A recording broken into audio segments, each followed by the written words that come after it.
बच्चों, कहानी को आगे चालू करते हैं और बात करते हैं अपनी एलिमिनेशन रिएक्शन के बारे में। ठीक है। तो एलिमिनेशन रिएक्शन में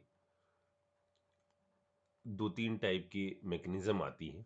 ठीक है, उसको समझने के लिए सबसे पहले अपन इसके डिफरेंट टाइप पर ध्यान देते हैं। सबसे पहला एक जो केस हम लोग ने पहले पढ़ रखा है एलिमिनेशन का, जिसको हम कहते थे one one elimination.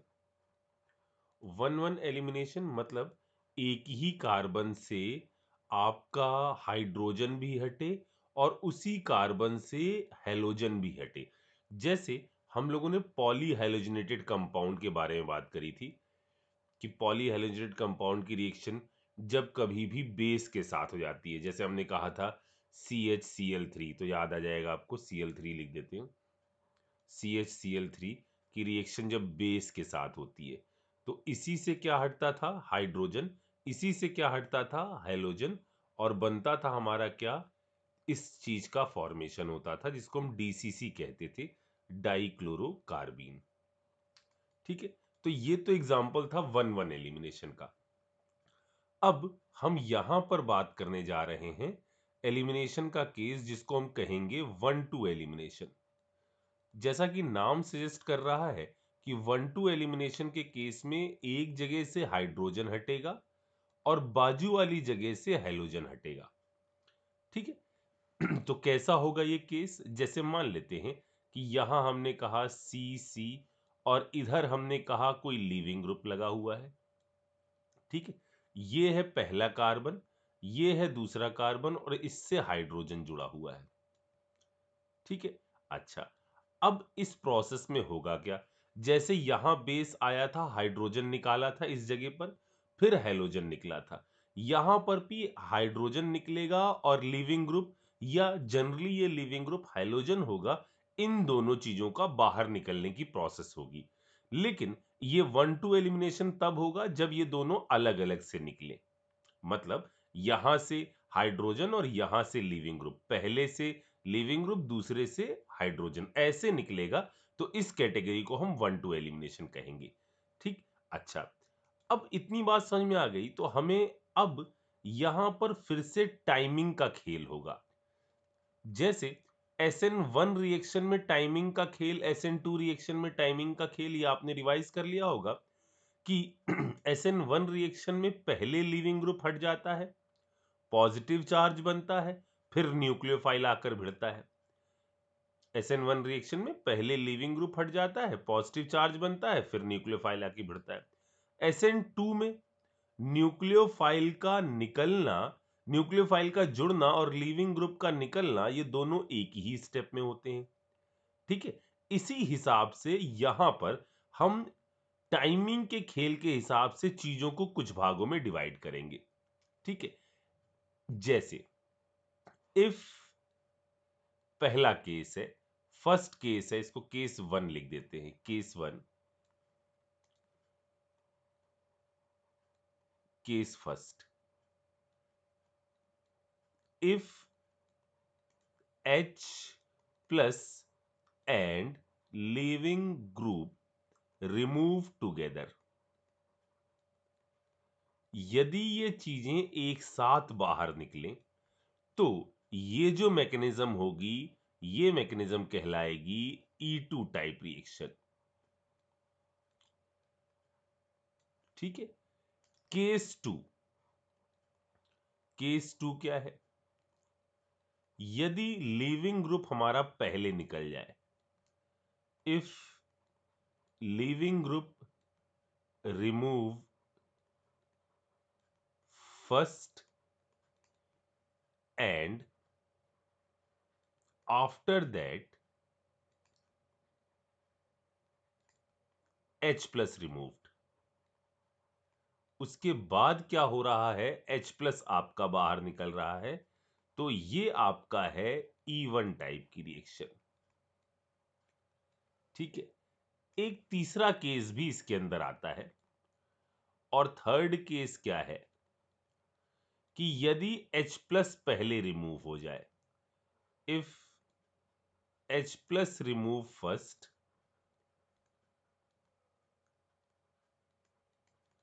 and after that leaving group removed।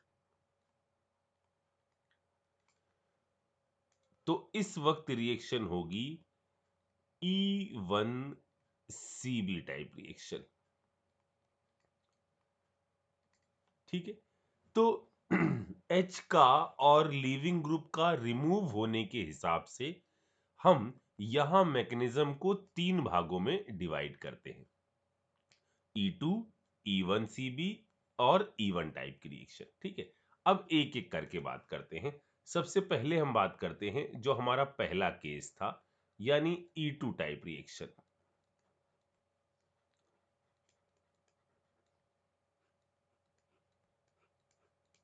ठीक है, बिल्कुल ऐसा ही एक केस यहां पर फिर से मैं लिखता हूं। यहां हमारे पास है सी सी, इधर हमने कहा लीविंग ग्रुप, यहां हमने कहा एच, ये कुछ बॉन्ड वॉन्ड बना देते हैं इधर। ठीक है, ऐसा। और इस प्रोसेस में E2 जैसा हमने कहा दोनों का रिमूवल एक साथ होगा। पहले तो H रिमूव करने के लिए कोई चीज जो आएगी वो क्या कहलाएगी, बेस। ठीक है, तो यहां आएगा एक बेस। ठीक, और बेस आ रहा है और वो H को रिमूव करवा रहा है। इस प्रोसेस के लिए जो बेस रिक्वायर्ड होंगे उन बेस से मैं आपकी मुलाकात करवा दूं कि वो बेस कौन कौन से होंगे। तो वो बेस हो सकते हैं हमारे कुछ बहुत नामी ग्रामी, जैसे एल्कोहलिक KOH, एल्कोहलिक KOH, या हमारे पास हो जाए NaNH2। ठीक है, या हमारे पास हो जाए आपका CH3Na, जो भी स्ट्रॉन्ग बेस है, या हमारे पास हो जाए ये बल्की बेस जिसको टर्शरी ब्यूटॉक्साइड बोलते हैं, या लिथियम डाई आइसोप्रोपिल और एमाइन LDA। ठीक, LDA कुछ ऐसा दिखता है, N और इसके CH3 का होल ट्वाइस, CH3 का होल ट्वाइस 2 आ गए। ठीक है, और इसका भी होल ट्वाइस, यानी N CH CH3 CH3 CH CH3 negative और लिथियम पॉजिटिव। ठीक है, ये है आपका LDA। तो ये बेस जो हैं वो इस काम को करते हैं, इस वाली मैकेनिज्म को फॉलो करवाते हैं। ठीक है, अब होगा क्या बच्चों, एक एक चीज को जरा ध्यान से सुनते चलिएगा। ये प्रोसेस जो है वो, जैसा कि आपको पता है, इसके अंदर लीविंग ग्रुप का हटना और H+ का रिमूव होना ये एक साथ होता है। और जब भी प्रोसेस में दो चीजें एक साथ होती हैं वहां एक ट्रांजिशन स्टेट बनती है। तो ये बेस, जिसको हम शॉर्ट फॉर्म में ऐसे लिख देते हैं B-, ये जो बेस है जिसको हम B- कह रहे हैं, ये यहां से आकर H को खींचता है। ठीक है, H+ को यहां से रिमूव करवाता है। जब H+ यहां से रिमूव होता है तो यहां पर ये जो बॉन्ड बना हुआ है, ये बॉन्ड H+ इधर से जा रहा है, यानी अपने दोनों इलेक्ट्रॉन छोड़कर जा रहा है, यानी यहां पर ये बॉन्ड जो है ये वीक होता है। ठीक है, यहां निगेटिव चार्ज आने लग गया क्योंकि H+ इधर चला गया, तो प्लस गया तो अपने जो बॉन्डिंग के इलेक्ट्रॉन है इधर छोड़ रहा होगा वो। ठीक है, यहां पर डेल पॉजिटिव चार्ज, ये डेल पॉजिटिव चार्ज की तरफ पार्शियल बॉन्ड बना रहा होगा। आ रही बात समझे, यहां से H+ निकला, इस पर निगेटिव, इसके कारण ये जो लीविंग ग्रुप है, हमने क्या कहा था, जनरली हैलोजन होते हैं, ये यहां क्रिएट कर रहा होगा डेल पॉजिटिव चार्ज। मैं दिखा नहीं रहा हूं क्योंकि सारी स्टेप एक साथ होनी है। तो यहां से ये बॉन्ड क्या हो रहा है, फॉर्म हो रहा है, ये बॉन्ड ब्रेक हो रहा है, ये बॉन्ड यहां पर पाई बॉन्ड जो है वो फॉर्म हो रहा है, और ये बॉन्ड क्या हो रहा है, ब्रेक हो रहा है। ठीक है, तो ये बनी इस प्रोसेस के दौरान आने वाली एक ट्रांजिशन स्टेट। ठीक है, ये बनी एक ट्रांजिशन स्टेट सी सी, ये वाला बॉन्ड H, ये वाला बॉन्ड फॉर्म हो रहा है, यहां एक पार्शियल बॉन्ड बन रहा है, यहां से लीविंग ग्रुप बाहर निकल रहा है। इसका डेल नेगेटिव चार्ज धीरे धीरे कम हो रहा है, इस पर डेल नेगेटिव चार्ज धीरे धीरे बढ़ रहा है, और ओवरऑल प्रोसेस के दौरान क्या हो जाएगा, यहां से लीविंग ग्रुप बाहर चला जाएगा, यहां से H+ बाहर चला जाएगा और एलिमिनेशन हो जाएगा, और इधर बन जाएगा क्या, डबल बॉन्ड। एक फॉर्मेशन हो गया किस चीज का, एल्कीन का। तो ओवरऑल प्रोसेस में क्या हुआ है, ओवरऑल प्रोसेस में देखो एडिशन क्या होता है, किसी भी कंपाउंड में एडिशन, जैसे इस पर HX की रिएक्शन कराओ, इस पर HX की रिएक्शन कराओ तो क्या जुड़ जाएगा, एक पर H जुड़ जाएगा, एक पर लीविंग ग्रुप जुड़ जाएगा। तो डबल बॉन्ड तोड़कर यदि दो सिंगल बॉन्ड बनाए जाएं तो एडिशन है, और दो सिंगल बॉन्ड तोड़कर एक पाई बॉन्ड बनाया जाए तो वो क्या है, एलिमिनेशन है। दो सिंगल बॉन्ड तोड़कर एक पाई बॉन्ड बनाया जाए तो वो क्या है, एलिमिनेशन है। ठीक है, जाहिर सी बात है आपको यहां पर एक बात खटक रही होगी कि सर चलो यहां से यहां जाना तो आराम से संभव है, क्योंकि यहां हम तोड़ पाई बॉन्ड रहे हैं और बना दो सिंगल बॉन्ड रहे हैं, तो ये तो अच्छा लग रहा है, ये तो एनर्जेटिकली सपोर्टिव लग रहा है कि भाई पाई बॉन्ड चूंकि वीक होते हैं वो तोड़कर हमने दो सिग्मा बना दिए, ये तो अच्छी बात है। लेकिन एलिमिनेशन जहां हो रहा है, जहां पर हम कर क्या रहे हैं, हम दो सिग्मा बॉन्ड तोड़ रहे हैं और उसकी जगह पाई बॉन्ड बना रहे हैं, ये रिएक्शन सपोर्टिव कैसे है, इस जगह पर यहां ये रिएक्शन सपोर्टिव कैसे है? तो देखो बच्चों, इसका जवाब है कि यदि आप इस प्रोसेस के दौरान बात करो तो आपने इनिशियल मॉलिक्यूल क्या लिए हैं, एक ये आपने लिया था कंपाउंड, एक लिया था आपने B-, जब रिएक्शन हुई तो क्या क्या बना, ये बना, प्लस B ने H ले लिया, ठीक है, प्लस ये लीविंग ग्रुप बाहर निकल गया, ये प्रोसेस हुई है ओवरऑल प्रोसेस यहां से यहां आने तक। अगर हम इसके एनर्जी प्रोफाइल के बारे में बात करें तो चूंकि रिएक्शन एक ही स्टेप में हुई है, यहां पर एनर्जी प्रोफाइल के दौरान क्या चीज आएगी, क्या कोई इस टाइप की चीज आएगी या सीधे सीधे ऐसी वैल्यू आएगी इस टाइप से, तो कोई इंटरमीडिएट नहीं बन रहा है। अगर इंटरमीडिएट नहीं बन रहा है, डायरेक्ट आप एक ट्रांजिशन स्टेट के थ्रू जा रहे हो तो आपको ये ऐसे बनेगा। अब प्रोडक्ट साइड की एनर्जी कैसी होगी, ये हमें साफ साफ समझ में आ रहा है कि जो बाद में बॉन्ड बन रहा है वो बॉन्ड कम स्टेबल है। क्यों सर, क्योंकि देखो शुरुआत में सिग्मा थे और वो सिग्मा टूट रहे हैं, बाद में पाई बन रहा है, तो ये पाई तो कम स्टेबल है, शुरुआत वाले ज्यादा स्टेबल होंगे। इट मींस ये जो प्रोसेस हुई है, अगर हम इसके एनर्जी प्रोफाइल को ध्यान से देखें और उसके इंथैल्पी चेंज को निकालना चाहें तो इसका enthalpy change delta H of product minus delta H of reactant के हिसाब से कैसा आ रहा है, पॉजिटिव। डेल्टा H कैसा आ रहा है, पॉजिटिव। अच्छा, तो सर ये प्रोसेस क्यों हो रही है, क्योंकि हम सबको पता है कि डेल्टा H ही गवर्निंग फैक्टर नहीं है। प्रोसेस का होना ना होना इस बात पर डिपेंड करता है कि ओवरऑल प्रोसेस की गिब्स फ्री एनर्जी कैसी है, जिसके अंदर एक और टर्म इन्वॉल्व होता है और वो टर्म है एंट्रोपी का। अगर आप इस प्रोसेस को ध्यान से देखें तो प्रोडक्ट साइड में नंबर ऑफ पार्टिकल जो हैं वो बढ़ रहे हैं, यानी यदि हम प्रोडक्ट माइनस रिएक्टेंट के हिसाब से डेल्टा एस यानी entropy change in overall process बात करें तो ये एंट्रोपी चेंज जो है वो कैसा आ रहा है, आप देखिए बाद में नंबर ऑफ पार्टिकल ज्यादा है, पहले नंबर ऑफ पार्टिकल कम है। इसका मतलब एंट्रोपी चेंज जो हमारा आ रहा है वो पॉजिटिव आ रहा है। डेल्टा एच भी पॉजिटिव है, डेल्टा एस भी पॉजिटिव है, तो delta G equal to delta H minus T delta S.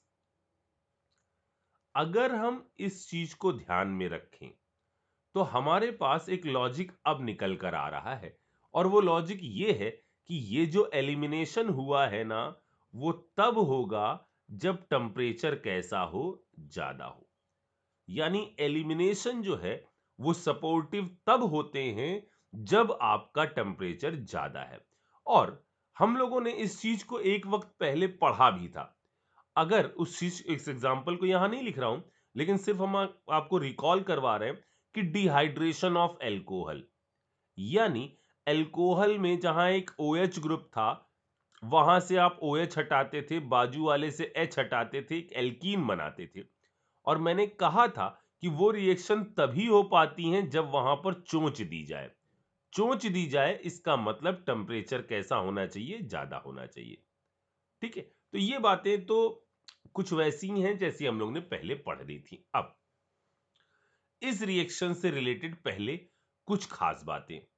पहले, इस रिएक्शन के लिए जो बेस रिक्वायर्ड है वो हमें स्ट्रॉन्ग बेस चाहिए। ऐसा बेस जो इस बात को न देखे कि लीविंग ग्रुप हटा या नहीं हटा। लीविंग ग्रुप के हटने से पहले जाकर वो H के साथ भिड़ना चालू हो जाए। यानी रिक्वायरमेंट है किस चीज की, स्ट्रॉन्ग बेस की। और वो स्ट्रॉन्ग बेस में आपके सामने आएंगे एल्कोहलिक KOH, NaNH2, ये वाला, बल्कि ये वाले या LDA, ये आपके सामने आएंगे। ठीक है, अच्छा, तो पहला पॉइंट जो है E2 का, जो कुछ जरूरी पॉइंट है वो ये कि सबसे पहले स्ट्रॉन्ग बेस रिक्वायर्ड है इस प्रोसेस के लिए। ठीक है, दूसरी बात, इस रिएक्शन का जो रेट आएगा, इस रिएक्शन का जो रेट आएगा, वो रेट क्या आएगा, रेट का एक्सप्रेशन ऐसा आएगा K टाइम्स, चूंकि दोनों चीजें एक ही स्टेप में इन्वॉल्व हैं, तो ये आएगा R इंटू लीविंग ग्रुप, इसको हमने इस पूरी चीज को R लीविंग ग्रुप मान लिया, मल्टीप्लाई बाई बेस। दोनों चीजों पर डिपेंड करेगा। कॉन्सेंट्रेशन बढ़ाओगे बेस का या इसका, रेट ऑफ रिएक्शन इंक्रीज करेगी। ठीक है, इस रिएक्शन की ऑर्डर कितना होगा, ये आपका सेकेंड ऑर्डर की रिएक्शन है, तभी E2 कहा गया है। ये आपकी सेकेंड ऑर्डर की रिएक्शन है। मॉलिक्यूलरिटी कितनी है, number of molecule take part reaction, एक ही स्टेप हो रही है। मॉलिक्यूलरिटी कितनी होगी, ये भी होगी कितनी, 2। ये बात समझ में आ गई। अच्छा, अब मैं आपको इसकी तीसरे पॉइंट पर ले जाता हूं। तीसरा पॉइंट यहां ये है बच्चों, अगर इस जगह पर, इस वाली जगह पर मैं इसको, ये जो कार्बन जिस पर हाइड्रोजन है, इसको मैं पॉइंट बना दूं और इसको मैं ये बना दूं। ठीक है, तो जैसे हम लोगों ने पिछले एपिसोड में न्यूमैन प्रोजेक्शन बनाने सीखे थे, ये पहला कार्बन है फ्रंट वाला, ये बैक वाला कार्बन है, इससे जुड़ा है H। ठीक है, ये वाला जो रिमूव हो रहा है, और जो बैक साइड पर है ना बच्चों, जहां से लीविंग ग्रुप बाहर निकल रहा है, ये लीविंग ग्रुप इसकी एंटी पोजीशन पर होना चाहिए। एलिमिनेशन के लिए लीविंग ग्रुप पहले वाले के रिस्पेक्ट में एंटी पोजीशन पर होना चाहिए, क्योंकि आप जरा देखिए, इधर भी निगेटिव चार्ज आ रहा है, इससे ज्वाइंट हो रहा है, इधर भी निगेटिव चार्ज आ रहा है, इधर से बाहर निकल रहा है। क्या हो अगर ये लीविंग ग्रुप ऊपर हो, यदि ये लीविंग ग्रुप ऊपर होगा तो ये B- इस लीविंग ग्रुप के इलेक्ट्रॉन क्लाउड के कारण अच्छी तरह से यहां आकर भिड़ नहीं पाएगा। आप देख रहे हैं कि ये जो आ रहा है ये भी निगेटिव चार्ज लेकर आ रहा है, और ये जो बाहर निकल रहा है ये भी निगेटिव चार्ज लेकर बाहर निकल रहा है। तो ये बेटर है, ये रिएक्शन के रेट के लिए बढ़िया है कि आपका जो बी माइनस आ रहा है, वो जिस H को निकाल रहा है और प्रोसेस के दौरान जो H बाहर निकल रहा है, ये आपका एक दूसरे के रिस्पेक्ट में कैसे में हो, एंटी प्लेन में हो। इसीलिए E2 को हम एक नाम से और जानते हैं, इसको कहा जाता है एंटी एलिमिनेशन।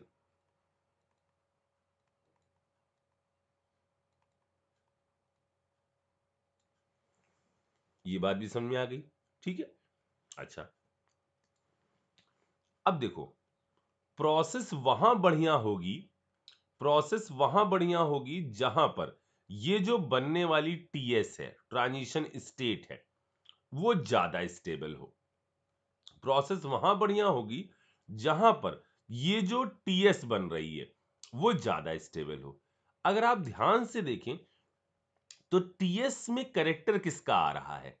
टीएस में करेक्टर आ रहा है एक एल्कीन का। यानी वो टीएस ज्यादा स्टेबल होगी जिस दौरान बनने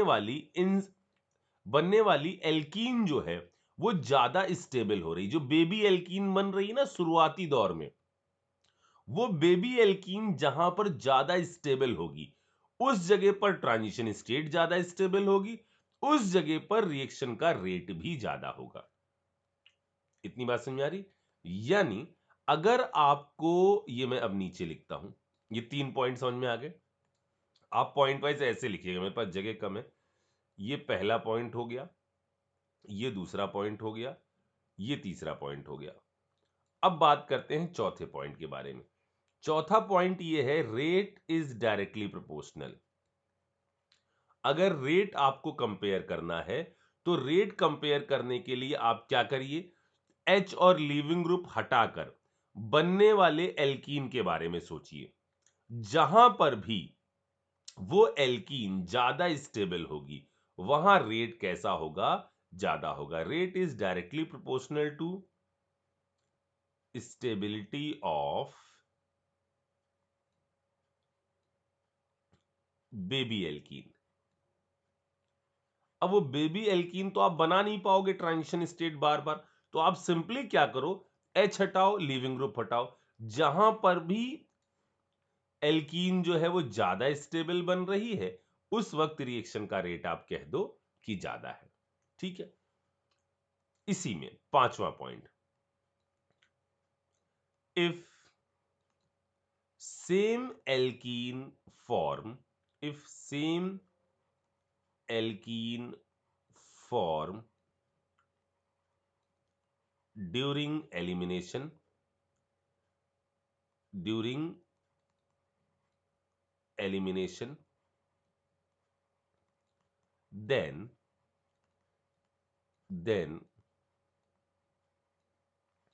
think with respect to acidic hydrogen।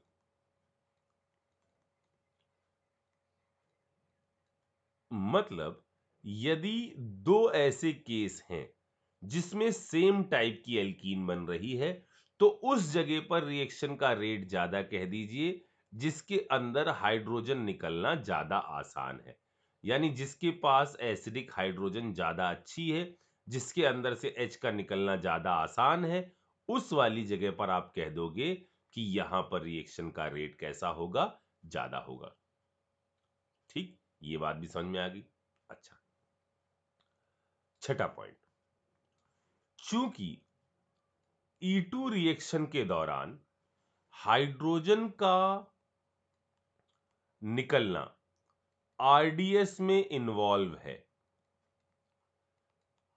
चूंकि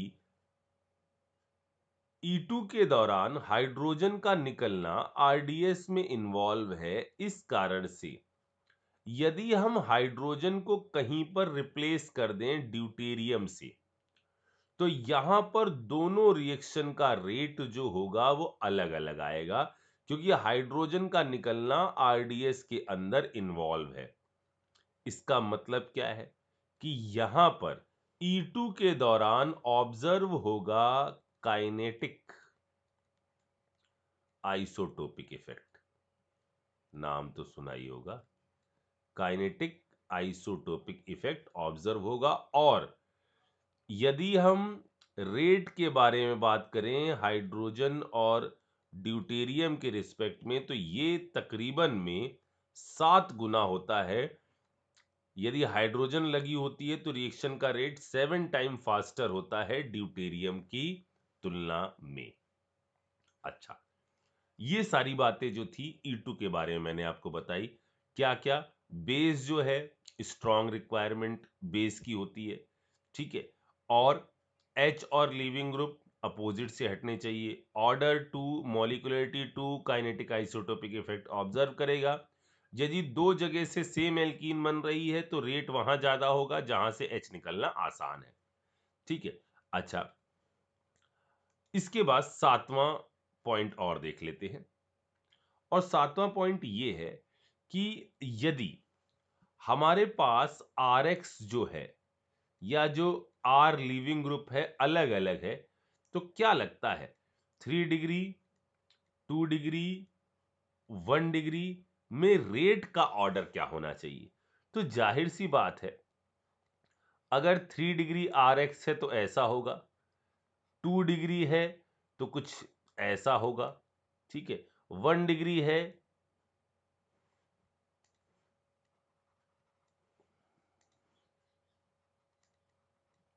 1 डिग्री है तो कुछ ऐसा होगा।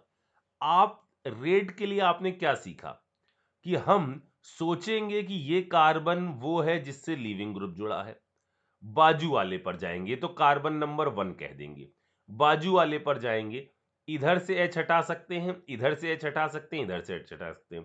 तीनों केस में यहां जो प्रोडक्ट बनेगा वो ये बनेगा। यहां से ये नंबर 1 कार्बन H इधर से हटा सकते हो, इधर से हटा सकते हो। यहां जो प्रोडक्ट बनेगा वो ये बनेगा, यहां से जो प्रोडक्ट बनेगा वो ये बनेगा। अब इन तीनों में यही एल्कीन है जो बेबी बनी थी और यही है जो बाबा बन गई हैं। इसका मतलब इन्हीं की स्टेबिलिटी से हमें पता करना है। स्टेबिलिटी ऑफ एल्कीन को डिसाइड करने का फैक्टर है अल्फा हाइड्रोजन। 3 3 6, यहां 3, यहां कद्दू कुछ नहीं, यानी रेट जो है वो E2 का 3 डिग्री के केस में ज्यादा, 2 डिग्री के केस में कम और 1 डिग्री के केस में ये रेट सबसे कम आएगा। नेचर ऑफ लीविंग ग्रुप, यदि हम नेचर ऑफ लीविंग ग्रुप के बारे में बात करें तो ये जो ऑर्डर है ना बच्चों, जैसा कि हमने पहले भी बताया था, ये ऑर्डर सब में सेम चलता है। SN1, SN2, E1, E2 सब में weak base better leaving group,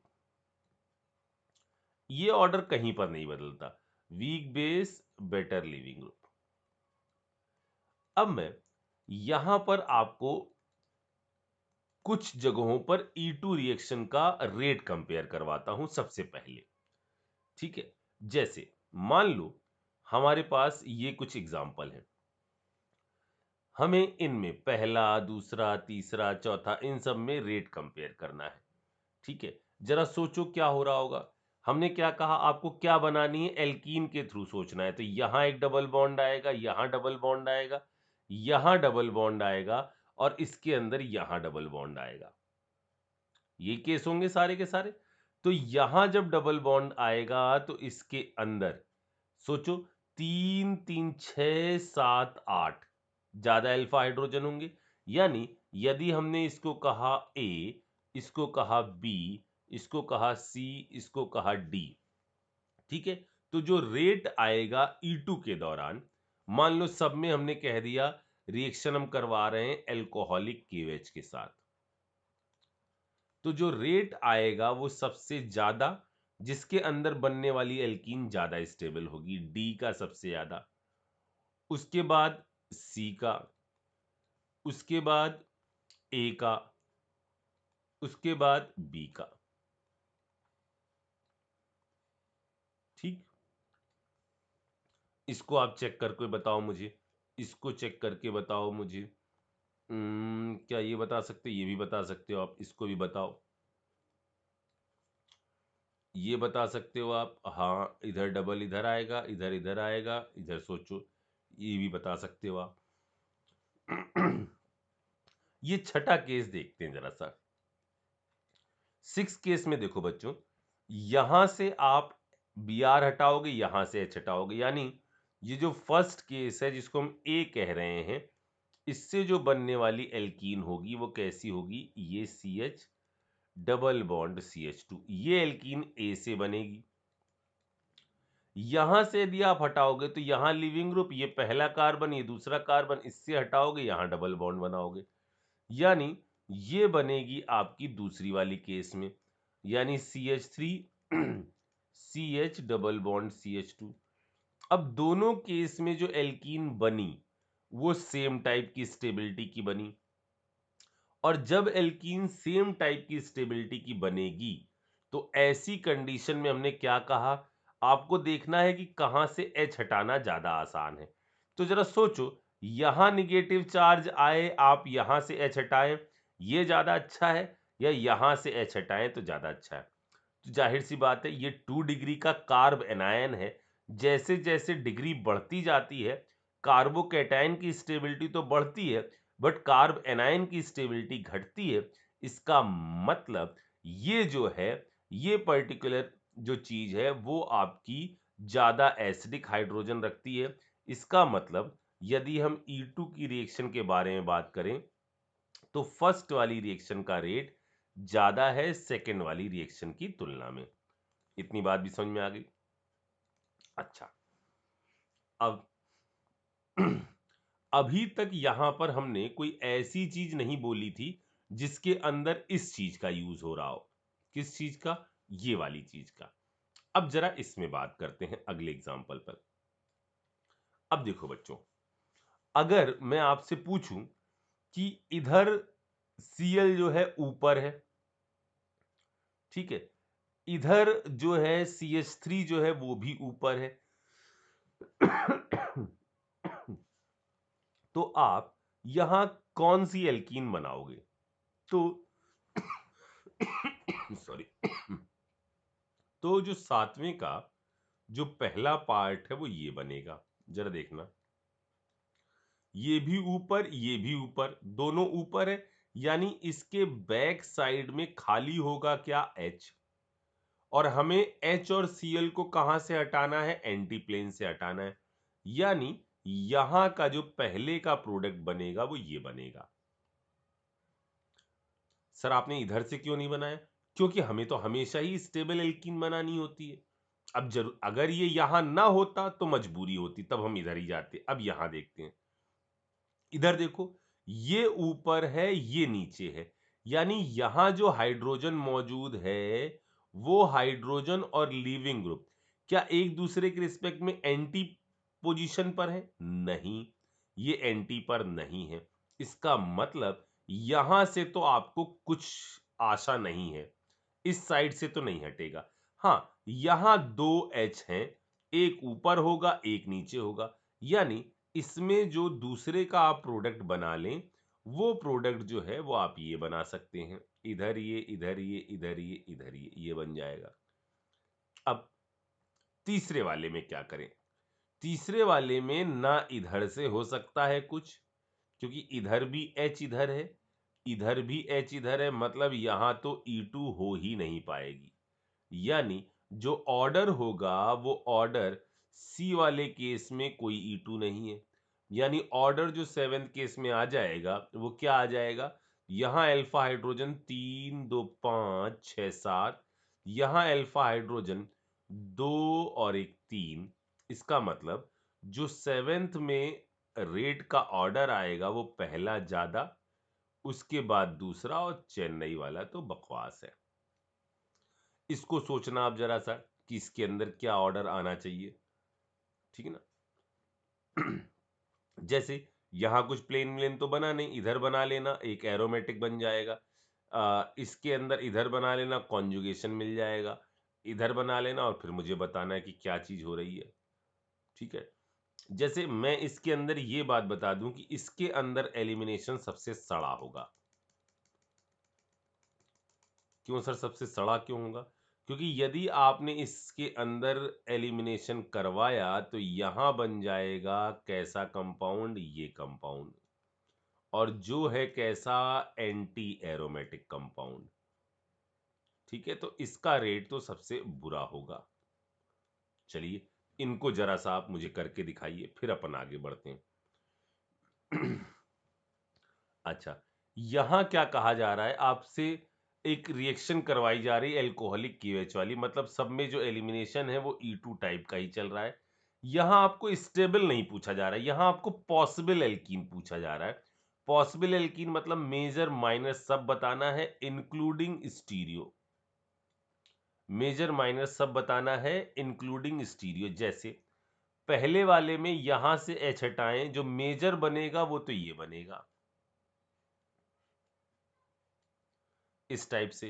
इसकी कितनी फॉर्म पॉसिबल होंगी, क्योंकि यहां पर GI संभव है तो इसकी 2 फॉर्म पॉसिबल होंगी यदि इधर से हटा, और यदि ये इधर से हटा तो ये बनाएगा ये कंपाउंड। इसके अंदर कितनी फॉर्म पॉसिबल होंगी, 1, यानी टोटल जो इस केस में पॉसिबल होंगी वो 3 फॉर्म पॉसिबल होंगी।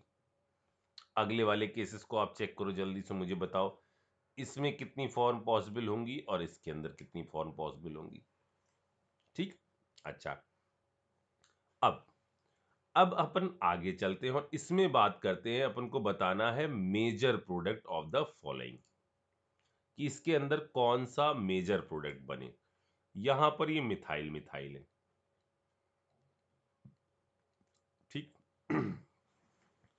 एल्कोहलिक QH के साथ रिएक्शन है, एलिमिनेशन फॉलो कर रहे हैं E2 टाइप का।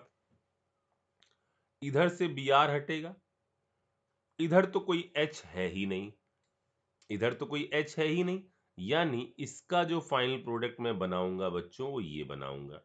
इधर लगा दिया मैंने मिथाइल मिथाइल, और इधर से हटाने के बाद ये मैं बना दूंगा इसका फाइनल प्रोडक्ट। ठीक है, अच्छा, अब यहां देखते हैं, इधर से मैंने Cl हटाया, इधर H लगा हुआ है, इधर से मैं H हटा दूं। ठीक है, या एक काम मैं और कर सकता हूं, यहां जरा देखिएगा, इस केस में हमारे पास 2 ऑप्शन है। इस केस में हमारे पास 2 ऑप्शन है। हम यहां से ये जो HCl है ना बच्चों, और इधर H और इधर D है, मैं इससे एक एल्कीन तो ये बना सकता हूं, ऐसा। इधर ये, इधर ये, इधर मैंने बना दिया डबल बॉन्ड और इधर लगा हुआ है D, एक ये बना सकते हैं। ठीक है, या मैं इस केस के दौरान यहां से Cl हटा दूं और इधर भी 2 H हैं, इनसे मैं एक H इस साइड से हटा दूं तो इस एल्कीन को बना सकता हूं।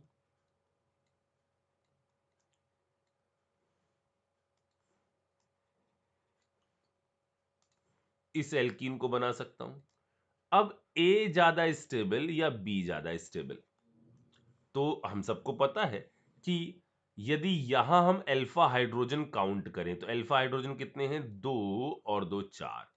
यहां काउंट करें तो 2 और 1 3, एक ही है, ये आराम से नहीं हटेगा। तो इन दोनों में ए जो है वो ज्यादा स्टेबल फॉर्म है, क्योंकि यहां पर हाइपर कॉन्जुगेशन में लिए जाने वाली सारी चीजें क्या हैं, एच एच, और ये आराम से रिमूव हो जाती हैं। इसका मतलब ए की स्टेबिलिटी जो है वो ज्यादा है। अब अगला केस देखते हैं। अगला है, या चलिए इसमें बात करते हैं, पहले इसको देख लेते हैं। एल्कोहलिक की वजह है, ठीक है, इधर Cl है, इधर मिथाइल मिथाइल है। अब हमारी मजबूरी है, एंटी पोजीशन पर अब कुछ नहीं है तो हम क्या करें। अब H नहीं है, D है, तो कोई दिक्कत नहीं है, इसको हटाएंगे और इसको हटाएंगे, और तो कोई ऑप्शन ही नहीं अपने पास, तो अपन इसको ही हटा सकते हैं और अपन इसको हटाएंगे और बीच में यहां पर डबल बॉन्ड लगाएंगे। ठीक है, अच्छा, अब जरा बात करते हैं इस केस के बारे में। अब इस केस में हमको पता है कि हमें सबसे पहले ऐसा कुछ करना होगा कि जिससे हम इस चीज को आराम से विजुलाइज कर सकें। तो इसको सबसे पहले आप क्या करो पता है? आप इसको 100 हॉर्स प्रोजेक्शन में चेंज कर लो, ऐसे वाले में। हमने इसको कैसे बनाया था? ये हमने उल्टा वाई करा था तब ये बनाया था, याद आया? ऐसा, ऐसा, ऐसा, ऐसा, ऐसा, ऐसा। ठीक है? ये मान लो पहला है, ये मान लो दूसरा है। चलो ठीक है। नहीं, पहला दूसरा ही मानेंगे अपन तो। पहला, दूसरा। ठीक है? ये पहला कार्बन, ये दूसरा कार्बन। अब यहां पर ये जो अरेंजमेंट है इसको लिख देते हैं H, इधर Br, इधर Me, इधर H, इधर D, इधर Me। ये ऐसे है। अब हमें क्या करना है? हमको पता है कि ये बीच में कौन सा बॉन्ड है, सिंगल बॉन्ड। इसके अबाउट प्रोजेक्ट वो जो रोटेशन है वो कैसा है, फ्री। अब हमें क्या करना है? हमें पहले वाले Br को और पीछे वाले H को ऐसी पोजीशन पर लाना है जिससे वो एक दूसरे के रिस्पेक्ट में कैसे हो जाएं, एंटी पर हो जाएं। चलिए बना लेते हैं। यहां हमने इस साइड को ले आए, यहां पर Br नीचे ले आए, इसको रोटेट कर दिया हमने। Br नीचे आ गया तो ये H इधर आ गया, Me इधर आ गया, यही हो गया। ठीक है? Br नीचे ले आए, इधर हम H ऊपर लाते हैं। इसको H किधर भी घुमा सकते हैं आप, बस इन दोनों को अपोजिट प्लेन में ले आइए, जिससे न्यूमेन के दौरान वो वाली सिचुएशन दिखाई देने लग जाए, ऐसी वाली। ठीक है? फिर H और लिविंग ग्रुप को आप रिमूव कर दीजिए।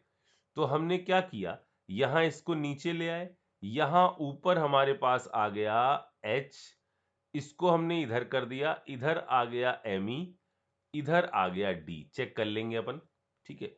उसके बाद क्या करो, यहां से हटा दो H और इधर से हटा दो ये, और इनके बीच में लगा दो क्या, डबल बॉन्ड। यानी इसका जो प्रोडक्ट बन जाएगा वो क्या ये नहीं बन जाएगा, इधर Me, इधर Me, इधर D, सॉरी इधर H, इधर D। यानी ये फॉर्म कौन सी बनेगी, सिस फॉर्म बनेगी।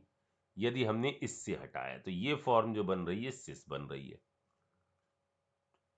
आई बात समझ? सेम चीज आप फॉलो करिए और मुझे बताइए कि इसमें यदि मैं इसी तरह से करूं तो क्या बन रहा होगा। लगाओ दिमाग जरा सा इसमें और बताओ क्या बन रहा होगा। अगला भी आपको करना है। जिंक डस्ट या NaI एसीटोन की रिएक्शन यदि ऐसे कंपाउंड से कराई जाती है जिसके पास दो हैलोजन है, तो यहां पर जो प्रोसेस चलती है वो क्या हो जाती है, डी हैलोजिनेशन। ऊपर क्या हो रहा था, डी हाइड्रोहेलोजिनेशन। लेकिन जिंक डस्ट या NaI एसीटोन में यहां पर होगा डी हैलोजिनेशन। अब बच्चों क्या करना है, सेम तरीके से सोचना है, मैं बता नहीं रहा हूं, आप बिल्कुल ऊपर वाले की तरह से करिए। एक Br और एक Br को अपोजिट पे लाइए और मुझे बताइए कि इन दोनों केसेस में क्या बनेगा, किसमें सिस होगा, किसमें ट्रांस होगा। इसको बनाइए और बताइए क्या बन रहा होगा। और आगे चलते हैं। अब इन केसेस को, ये सेकेंड और थर्ड वाले को मैं अगले में डील करूंगा, पहले मैं 9th 10th को बता दूं। 9th और 10th वाले में यदि किसी ने कहा कि प्रोडक्ट बनाइए कि इसका क्या प्रोडक्ट बन रहा होगा, 8th 9th को यहां वो वाले को हम एक नोट लिखकर फिर बताएंगे। यहां पर यदि अल्कोहल के साथ रिएक्शन हुई तो ये ऊपर है, ये भी ऊपर है, यानी यहां H है। एक्सेस के साथ रिएक्शन है, इधर भी क्या है, H है। अब क्या करें, क्या ट्रिपल बॉन्ड बना दें? यहां पर यदि हम बात करें तो इस साइड में हम क्या बनाएं, मैं कह रहा हूं कि इधर देखो, ये ऊपर है, ये वाला ऊपर है, इसका मतलब बाजू वाले में यहां पर जो H है वो कहां पर होगा, नीचे की तरफ होगा। ठीक है? तो मतलब इसका जो प्रोडक्ट बनेगा वो क्या बनेगा, इसका प्रोडक्ट बनेगा, एक तो डबल लगा ले और एक Cl लगा ले, कहीं पर भी। यहीं पर आकर हम रुक जाएंगे क्योंकि अब अगला तो बन हट नहीं सकता, यहां पर तो फिर बेंजाइन टाइप की चीज बनेगी, उसको तो बनाना नहीं है वरना sp हाइब्रिडाइज्ड हो जाएगा। ठीक है, तो यहां पर एक्सेस के बावजूद ये बनेगा। अब अगले केस में आते हैं, इधर क्या होगा? इधर अब यहां और यहां वाला जो H है, Cl यहां है तो H इधर नीचे होगा, तो ये तो हटेगा नहीं, तो यहां क्या होगा? ये Cl और इधर से H हटा दो, ये बना दो, ये Cl और इधर से H हटा दो, ये बना दो, तो ये इसका फाइनल प्रोडक्ट होगा। नीचे वाली चीज करने से पहले, इन एग्जाम्पल से आने से पहले, मुझे आपको एक नोट लिखवाना है और उस नोट के अंदर 2-3 पॉइंट बताने हैं। वो पॉइंट अपन नेक्स्ट वाले में आगे बढ़ा लेंगे, वरना ये काफी बड़ा हो जाएगा। ठीक है, इसको जल्दी से छापो।